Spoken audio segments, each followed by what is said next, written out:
November 9th, 1989 is a day that will go down in history. It is the day the Berlin Wall was torn down. 2 years later, the leading force of communism, the Soviet Union, also collapsed. Communism collapsed all over Eastern Europe as the winds of freedom and democracy began to blow. This marked the end of the Cold War era that had shaken the 20th century. However, these events did not just suddenly occur one day. 무엇보다도 무신론에 입각한 공산주의의 위협은 가장 심각하며 이 시간에도 도처에서 침식에 들어오고 있습니다. There was one person, however, who boldly declared communism would collapse. In 85, I think you heard the conference in Geneva. He said this will be we are coming to the end of Soviet system. Even in the midst of communist opposition, he wanted to bring down the Berlin Wall and rushed directly at the Iron Curtain.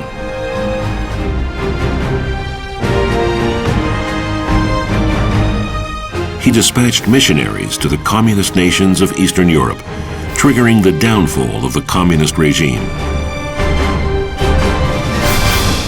He was the first one, as far as I know, who absolutely announced that communism was finished. From the Soviet Union and Eastern Europe to North and South America, countless people have worked actively to bring about the end of the Cold War. People that have not been recorded in history.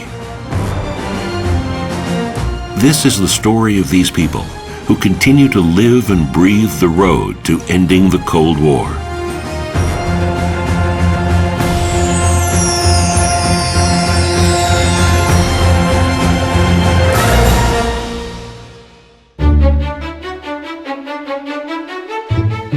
This is Austria, located in Central Europe. People think of many things when it comes to Vienna, Austria's capital.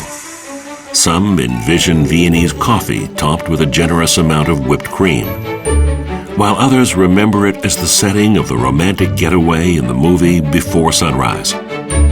Some also remember it as the home of famed composers Beethoven and Mozart.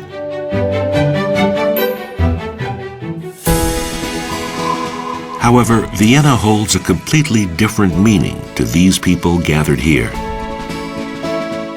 이제 유럽의 선교도 50년을 넘게 됩니다. 인생에 있어서 반을 넘겼습니다. 어제와 같은 내일도 그런 생활에서 벗어나야 됩니다. 진실을 밝혀야 됩니다. Dr. Hakcha Han-moon presented special awards to these individuals, who are none other than the missionaries of Family Federation for World Peace and Unification. These are the heroes who entered communist nations during the Cold War era and secretly conducted witnessing activities. First, they needed to know who we are. Therefore, investigation. We were put in the cells, and then every day, meetings with these policemen and investigation. What did you do? Why did you do? Tell them names, who worked like this and this and this, cross. Reading papers also later. But this investigation, it was almost altogether practically 13 months. There were altogether 18 members accused and tried here in this case, but another maybe 10 were accused and tried in other courts in former Czechoslovakia. So about 25 to 30 people went to jail, they were in prison that time. Why were these missionaries arrested and sentenced to life in prison? It was because their mission had a different purpose. So to make some impact in the society, not joining a church, and being a church, but to change the life, the daily life. But most important is the inner freedom you can gain through taking responsibility for changing and contribute to the reconciliation and unification. In essence, these were activities that opposed Marxism-Leninism. This was the nature of the secret missionaries who penetrated the communist nations of Eastern Europe in order to end communism. They called this Mission Butterfly. When did Mission Butterfly begin? It began in 1965 and flourished upstream following Reverend Sun Myung Moon and Dr. Hak Ja Han Moon's visit to Europe. After their visit, the national president of the Unification Church in Austria, Paul Werner, prepared to dispatch missionaries to the eastern region. There was one person who seemed fit to be a missionary. This was Emilia Steborel. She was born in Slovakia before Second World War, but because her parents belonged to the German minority, after World War II has finished, they were forced to leave the country overnight. And so she wanted to renew the Slovak language. So she started to study Slovak language, which she didn't speak very well. And this was accepted as a good cause by the authorities.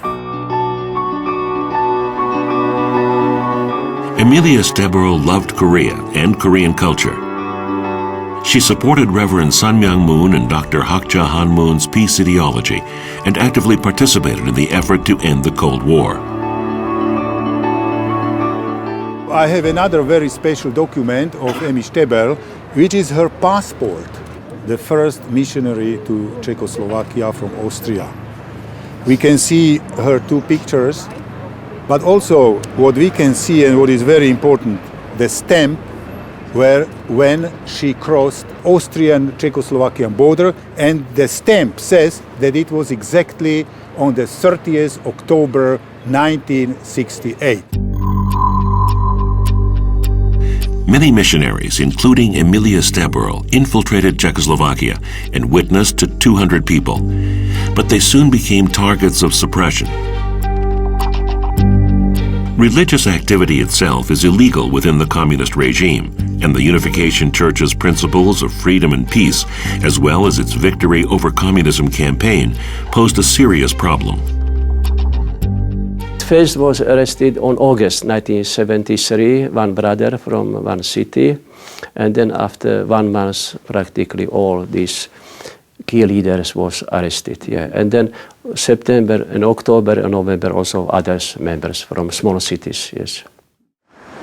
This case was a so-called showcase, a political case that the Communist Party and the main committee of the party was watching this case every day, and we could do nothing, and also our lawyers could do nothing against this court because the sentences were already clear before the court case started.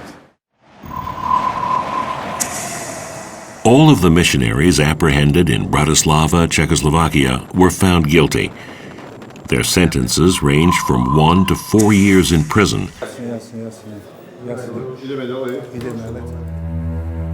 Among those imprisoned was 24-year-old Marie Zivna, who died a martyr.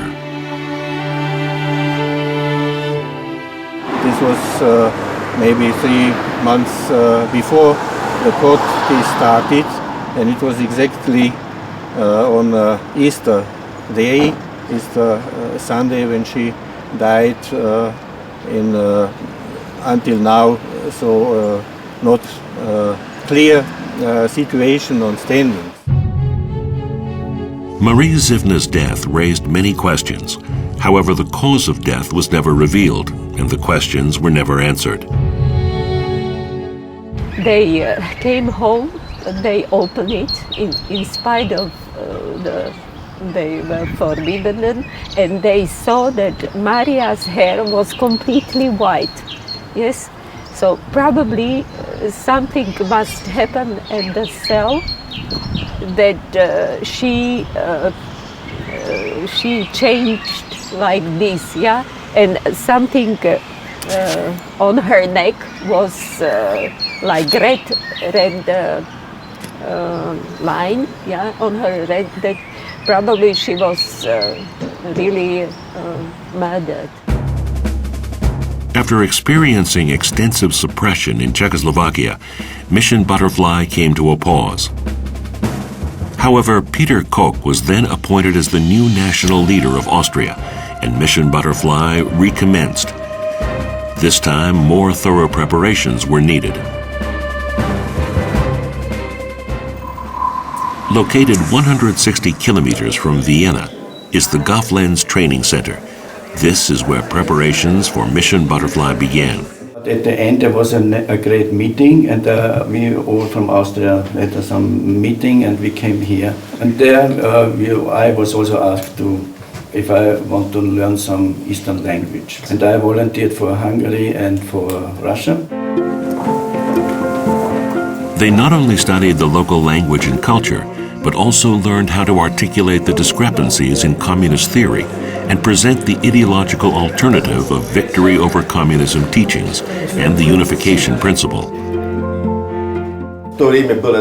We carefully considered the best way to enter the Soviet Union. We discussed whether to obtain student visas or enter as independent businessmen.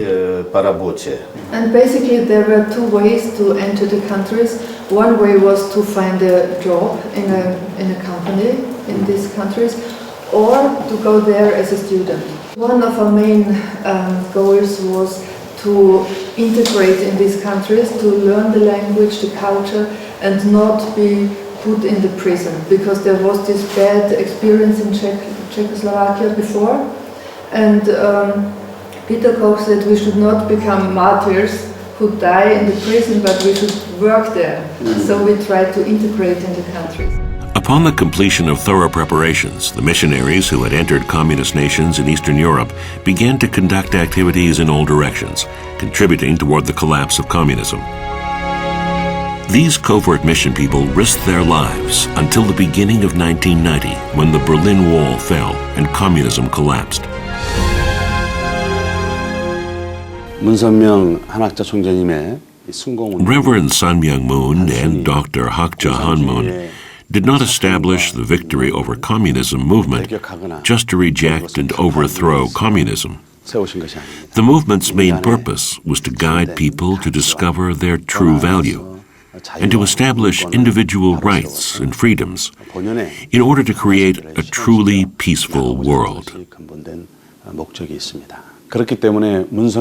This is why Reverend and Dr. Moon's victory over communism ideology transcends religion, race, and nationality, and goes beyond the Eastern European bloc to establish peace throughout the world, allowing everyone to participate in the effort. Meanwhile, Reverend Sun Myung Moon and Dr. Hak Ja-han Moon were fighting communism through their mission in America. A large-scale rally with 300,000 people was held at the Washington Monument on September 18, 1976. Reverend Sun Myung Moon spoke strongly about the need to eradicate communism. 무엇보다도 무신론에 입각한 공산주의의 위협은 가장 심각하며 이 시간에도 도처에서 침식에 들어오고 있습니다. 이것은 단지 미국만의 문제가 아니고 하나님에게 있어 그리고 모든 종교인과 온 자유세계인들에게 있어 심각하고도 절박한 문제입니다. 하나님께서 200년간 준비하신 미국은 크게 각성하고 하나님께서 분부하신 중차대한 세계적 사명을 다하여야 할 것입니다. As support of Reverend Sun Myung Moon grew, efforts began in America to contain his widespread influence. Most notable was when Reverend Sun Myung Moon was indicted for alleged tax evasion. He was accused of not reporting and deliberately evading income taxes on mission funds that were deposited in the bank. This was grounds for indictment by the public prosecutor's office. At this time, members of Congress and other figures came out in support of Reverend Moon, arguing that the indictment was an example of religious persecution. It echoes what I said 30 years ago when I chaired a hearing on the state of religious freedom in the Senate Judiciary Subcommittee on the Constitution. In June 1984, I reminded everyone of the deep heritage of religious freedom in America, but noted the concern of many that, quote, "The present climate for religious liberty in America is not all it should be," unquote. That is true today as well, and reminds us that we must be vigilant in understanding, implementing, and defending the fundamental right of religious freedom.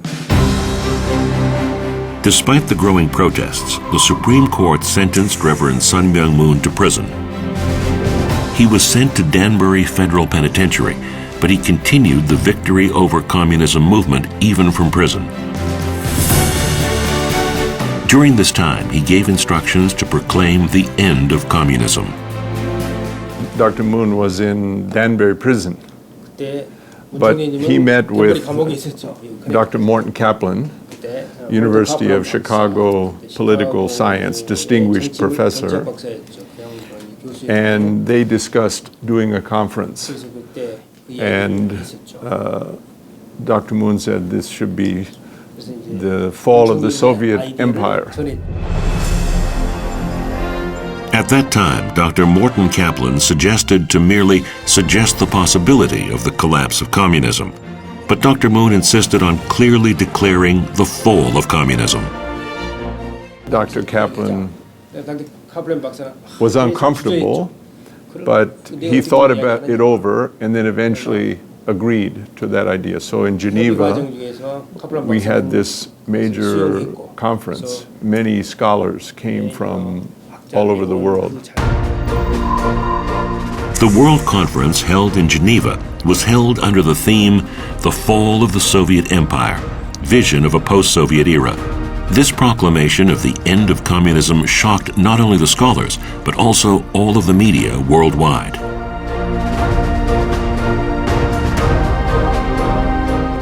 He was the first one, as far as I know, who absolutely announced that communism was finished in the Soviet Union and that it would come down. It would fall from within.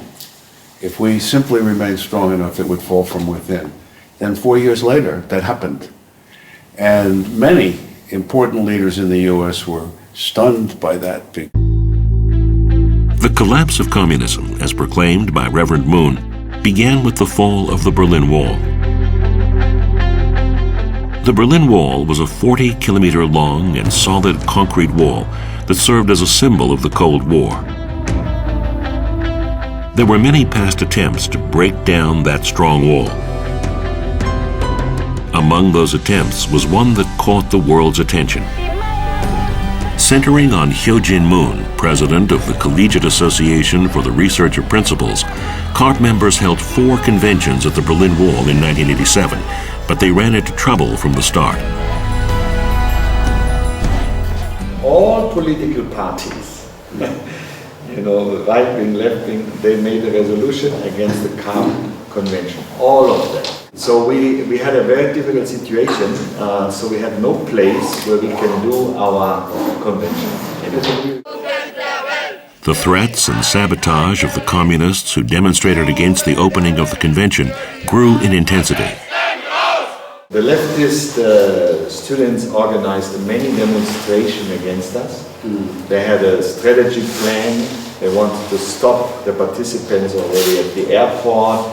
They wanted to do everything to stop us. Even all our cars, they cut the tires and they put on the gymnastic fields, they make a spray. So they try to give pressure to the hotel and all the places where we wanted to be to stop. But they stood now strong with us, so we could overcome that. In Frankfurt, for example, we were beaten up and the leaflets were taken away and put onto fire like this. I have also to say, at that time, KARP got a strong opposition from the communists, as you may imagine. However, despite the threats and opposition from the communists, KARP was able to successfully complete the convention. The highlight of the convention was a march toward the Berlin Wall.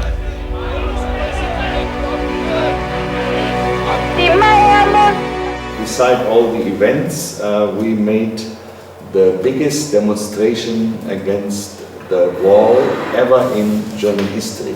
More than 3,000 people, we marched to the wall. We walked to the wall, and they, the leftist students, they didn't want us to reach the wall, so they were protecting the wall. Then we made a big demonstration singing song, and the most famous is "Die Mauer muss weg." The wall must go. This was our fighting slogan. We pushed the leftist checkpoint Charlie. After marching for 2 hours, they arrived at the Berlin Wall and pushed the opposing communists away from the site. President Ho Chi Minh moved everyone with his tearful speech. Spirit of God will live forever. Only God's will, true love. Please, let us join together and break down this wall with love. True love. True love can go over any barrier. It can overcome anything. Let's come together and pray for all those people who are suffering in the communist nations. Let's pray for the world. All 3,000 of the participants held onto the wall and began to pray while singing "Our Cherished Hopes Are for Unity." 3 years later, the Berlin Wall fell. One by one, the 50 guard posts at the eastern Berlin border opened up, and the long-standing symbol of the Cold War quickly vanished. Because the German unification is a wonderful story, how it can happen without one drop of blood was shed. Meanwhile, Reverend Sun Myung Moon and Dr. Hak Ja Han Moon knew that the media played an important role in the fight against communism. This is why they published the first issue of News World, a daily newspaper. Toward the end of the 1970s, following America's defeat in the Vietnam War, the expansion of communism reached its peak during President Carter's presidency. However, President Carter lost the presidential election in 1980 and did not serve a second term. Instead, Republican Ronald Reagan won the election and the presidency. News World contributed to Ronald Reagan's landslide election. On the morning of the presidential election, before the results of the election were revealed, News World published a front-page article entitled "Reagan Landslide: Changing the Energy Surrounding the Election." 2 years later, the Washington Times newspaper was established. It was 1982. Ronald Reagan was just a year and a few months in office. It was the height of the Cold War. Brezhnev was in the Kremlin. Ronald Reagan was in the White House. The world was really affixed with fear about the potential of the Cold War. They knew that America needed another voice, but it was a voice not like the liberal mainstream media, the New York Times, the Washington Post, or the network news at the time. The Washington Times represented the conservative voice that worked to ensure that American society did not lean too far left, and it also contributed to the fall of the former Soviet Union. At that time, President Reagan began to promote the Strategic Defense Initiative, a defense plan to destroy any Soviet missiles that entered into outer space. The Strategic Defense Initiative led to an arms race between America and the Soviet Union, and the public's opposition was overwhelming. But the Washington Times published an editorial and article supporting the policy. Consequently, the Reagan administration's Strategic Defense Initiative gained support, and the Soviet Union eventually surrendered due to a lack of economic power.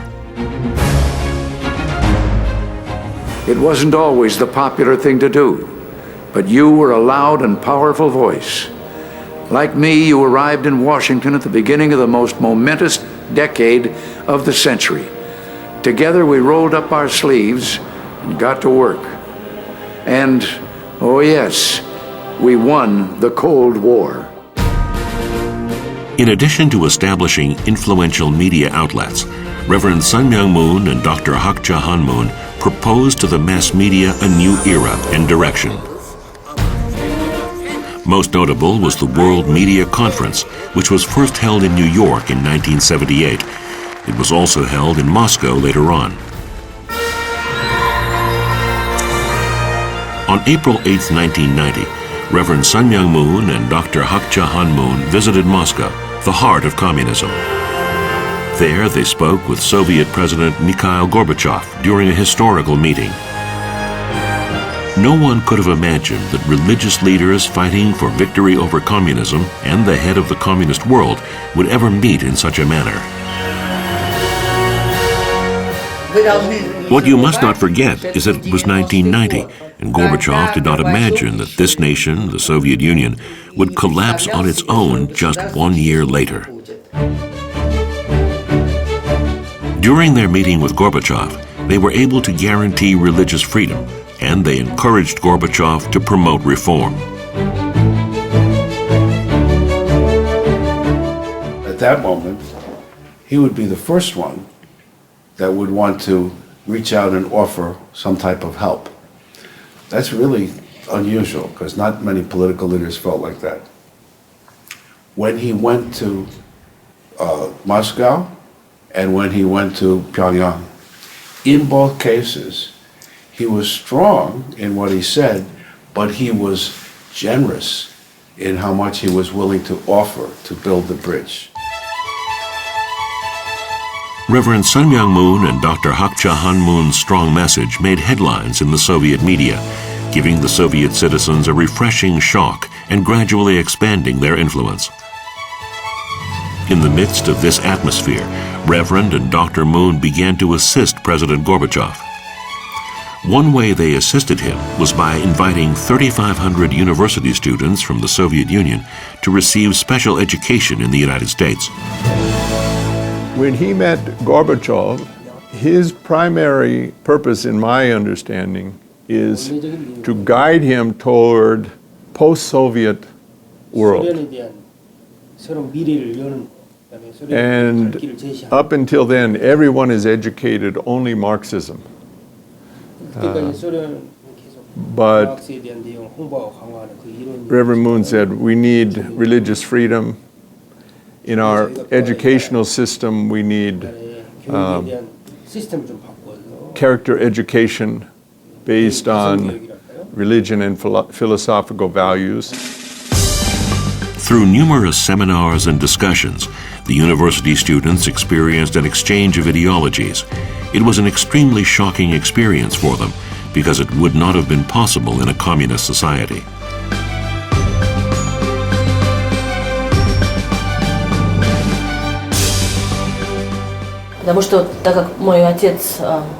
I had never been out of the country, so I was very excited about going to America. It was very shocking because the culture was completely different, and people's actions and attitudes were also different. But because I had grown up learning that America was an enemy country, I was scared during my stay there.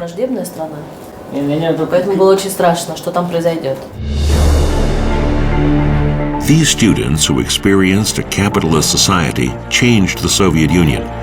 When a coup d'etat was carried out in 1991 in order to return to communism, it was these young adults who foiled the attempt. Government officials wanted to return to a communist Soviet Union, but the people did not want to revert back to a communist society.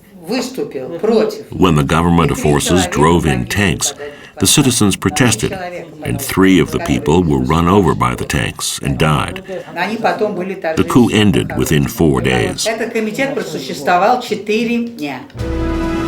The coup ultimately failed, and the Communist Party dissolved.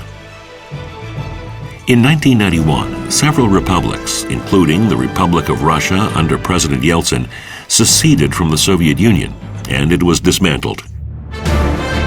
The Soviet Union, which emerged in 1922 as the first socialist nation in the world, existed for only 70 years.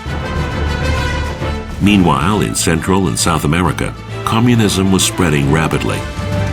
After Cuba became communist in 1959, the flames of the Communist Revolution landed on the South American continent.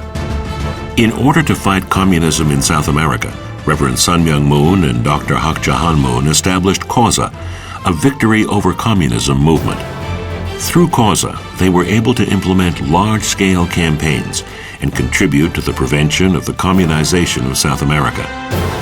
At the same time, CAUSA helped to change the atmosphere of churches that had fallen under the illusion of liberation theology and become communist. The response to CAUSA in Latin America, sorry I have to go quickly, but basically the response was very positive. Ricardo de la Sierra, he's a very famous Spanish writer. And he died last year. He was also Minister of Culture of Spain. But in one of his books, a book which deals with Marxism, this is a quote. It says, "It seems to me that the CAUSA Lecture Manual offers the best analysis of Marxism-Leninism in print." CAUSA was warmly greeted in Paraguay, Uruguay, and Argentina as they toured while conducting seminars all around South America. Conferences that were consistently held with South American leaders played a large role in CAUSA's successful activities. When I met Reverend Moon, I was surprised that he didn't support just one fixed religion. We came to understand each other and share our values with one another. Protecting your family is the same as protecting religious harmony and protecting peace. CAUSA began to drive communism out of the Catholic nations in South America and was even encouraged by the Vatican. CAUSA, the Washington Times, and the International Federation for Victory Over Communism were a 3-horse carriage that led communism to its collapse. Meanwhile, the Korean Peninsula was under the constant threat of war, and the conflict between the left and right ideologies raged on ceaselessly. In the early 1960s, North Korea established Jocheongnyeon, a federation of North Korean residents in Japan, and began communist activities there. Reverend Sun Myung Moon and Dr. Hak Ja Han Moon held victory over communism rallies throughout Japan and revealed the truth about communism, which led to members of the Communist Party being voted out of office. There was an election in July 1986 for the House of Representatives and the House of Councilors. At that time, many candidates who supported the Victory Over Communism movement were elected. Because we had mobilized so well, the Japanese communists admitted defeat and that we had won. Meanwhile, for the first time since the division of Korea, members of the Japanese Jocheongnyeon were able to travel to America and their own homeland. Their visit to Korea in 1974 served as a stepping stone for dialogue between North and South Korea during the Cold War. Although North-South dialogue was initiated, it was a vicious cycle of tension, strife, and disharmony. When the Soviet Union collapsed in 1991, Reverend Sun Myung Moon and Dr. Hak Ja Han Moon thought that North Korea might misjudge the situation. They believed that the Korean people may experience misfortune and approached the situation with North Korea from all angles, attempting to open a channel for dialogue. Under the pretext of mutual development and technical cooperation, Germany offered to share its excellent industrial technology with North and South Korea in an effort to provide a platform for dialogue.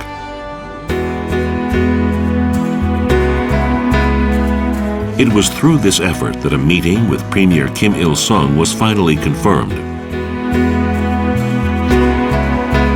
In 1991, Reverend and Dr. Moon paid a formal visit to North Korea and met with Premier Kim Il-sung, which was unprecedented.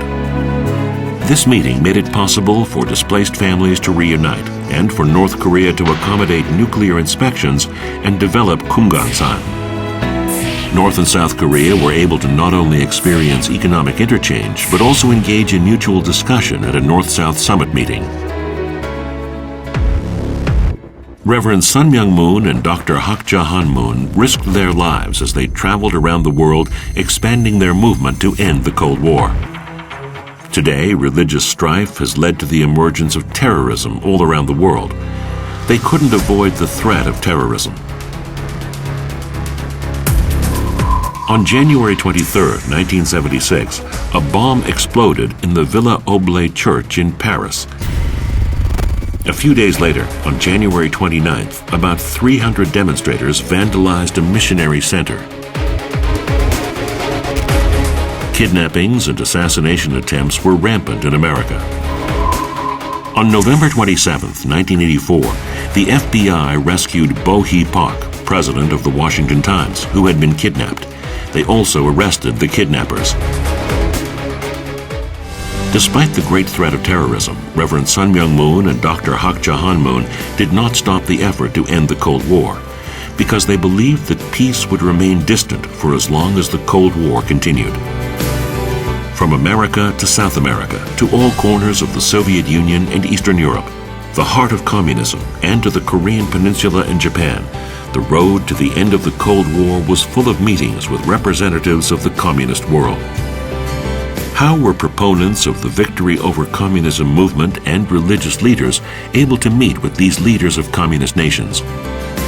If Reverend Sun Myung Moon had viewed anti-communist activities as the priority, then he probably would not have been invited to Moscow.